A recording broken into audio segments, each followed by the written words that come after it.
Olá, meus queridos alunos. Esse é mais um vídeo da professora Sandra Gonçalves. O tema desse vídeo é sobre conjuntos numéricos, dando mais ênfase aos números naturais e o conjunto dos números inteiros. Vamos lá. Primeiro conjunto que surgiu na humanidade, no nosso planeta, o conjunto dos números naturais.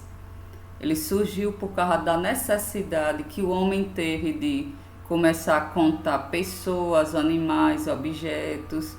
E eu peguei essa figura aqui da internet que mostra assim como surgiu essa necessidade. Vamos ler aqui. Há muitos e muitos anos, um pastor de ovelhas precisava saber se a quantidade de ovelhas que ele soltava pela manhã era a mesma quantidade de ovelhas que ele recolhia no final da tarde. E isso começou a ficar puxado para eles, porque antes eles associavam cada ovelha a uma pedra. Aí imaginem a pessoa tendo, o pastor tendo centenas de ovelhas, associar cada uma a uma pedrinha. E se ficasse faltando uma, duas, três pedras na hora de recolher, aí eles percebiam a falta. E como isso já estava ficando bastante cansativo, por isso que começou a surgir essa necessidade e eles pensaram em criar o quê? Os números, que são os números como nós conhecemos hoje em dia, olha, que são formados pelos algarismos de 0 até 9. Claro que em outros países, dependendo do país, os números não eram como esses aqui, que esses nós chamamos de indo-arábicos. Os números no Egito eram de uma forma, entendeu? Com os povos maias de outra forma, com os povos babilônicos de outra forma. E aí esse conjunto dos números naturais, os matemáticos, olha, organizaram e representaram por esse símbolo, que é N com a barrinha. São os números que usamos naturalmente para contar. Ele começa do zero, ele é finito à esquerda e ele é infinito à direita, tá? Todos os números são formados pelos algarismos que já conhecemos, do 0 até o 9. E quando eu tenho aqui, olha, o N barra com um asterisco, uma estrelinha aqui pequenininha, isso quer dizer que no conjunto nós estamos retirando o zero. Em qualquer conjunto que tiver esse asterisco, quer dizer que nele retiramos o zero. Aqui ele está representado entre chaves, o conjunto dos números naturais. Conjunto dos números inteiros agora. Como os números naturais, com o tempo, em algumas situações, com o passar do tempo, não estavam sendo mais suficientes para representar o que a humanidade queria, foram criados os números inteiros. Surgiu por causa da necessidade do comércio, de empréstimos, surgimento das dívidas, lucro, prejuízo. Aí, olha, o conjunto dos números inteiros, ele é representado pela letra Z, não é pela letra I. A letra I vai ser depois, o conjunto dos números irracionais, que eu vou explicar depois. O conjunto dos números inteiros, ele abrange, olha, os naturais também. Os naturais estão aqui a partir do zero e nós acrescentamos os opostos dos naturais aqui, olha, os opostos negativos.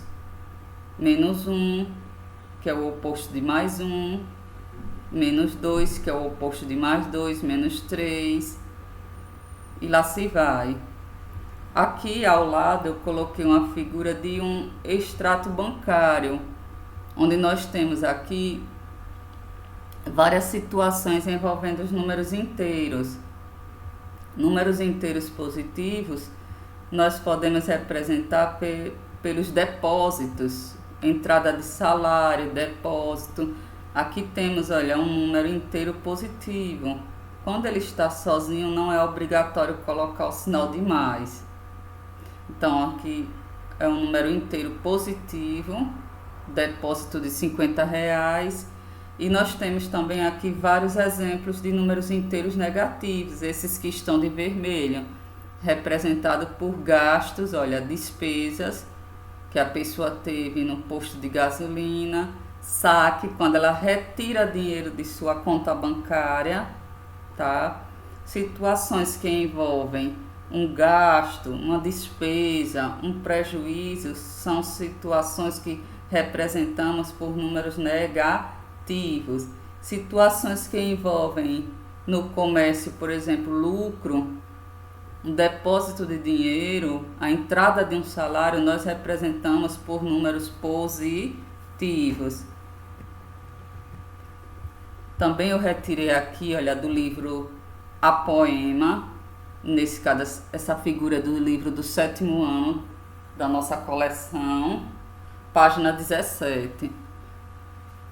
Outra situação muito comum e muito importante em que ocorre a aplicação dos números inteiros é nos campeonatos de futebol, onde aqui, olha, o autor do livro, ele está explicando que esse GP que tem aqui são os gols pro, que eu vou chamar de gols marcados.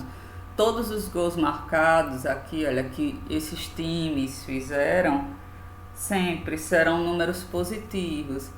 E onde tem aqui, olha, ele explica, onde tem GC são os gols contra, são gols que foram sofridos pelo time, pelos times, tá? Indicam, olha, os gols que o time sofreu. E aqui, nessa última coluna dessa tabela, nós temos o saldo de gols, que é a diferença entre os gols pró e os gols contra. É a diferença, nós também podemos dizer assim, entre os gols marcados e os gols sofridos. O quadro a seguir foi elaborado com base na classificação final do Campeonato Brasileiro de 2017. Apenas alguns times foram destacados como exemplo.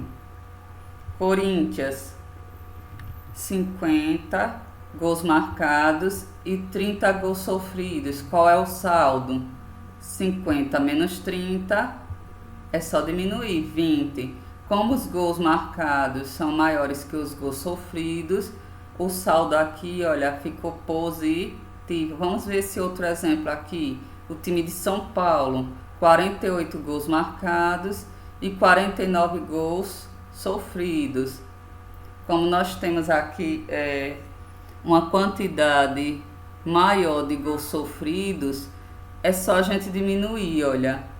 49 menos 48 e nós vamos colocar o sinal negativo. Por quê? Porque ele sofreu mais gols do que a quantidade de gols que ele marcou, ok? Eu vou parar esse vídeo por aqui e depois nós continuamos no próximo vídeo. Representação em reta numérica, ok?